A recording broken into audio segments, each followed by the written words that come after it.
Hello everyone, welcome back to our YouTube channel, Tech It Simple. So today in this video, I'm going to show you how to send a GIF file on Yahoo. To get started, let's open the Yahoo app.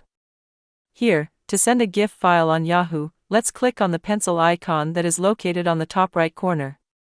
Tap on it. Here, enter the email address to whom you want to send the GIF file. Now, scroll down and here you will be seeing this icon. Tap on this icon that is shown here. And here, click on GIF file as shown in the interface. So in this way, you can select the GIF file from your folder. Now, after selecting your GIF file, click on Attach and then tap on the Send button. So in this way, you can send a GIF file on Yahoo. That's it for today. If you guys like this video, don't forget to like, comment, and subscribe to our channel. Thank you for watching.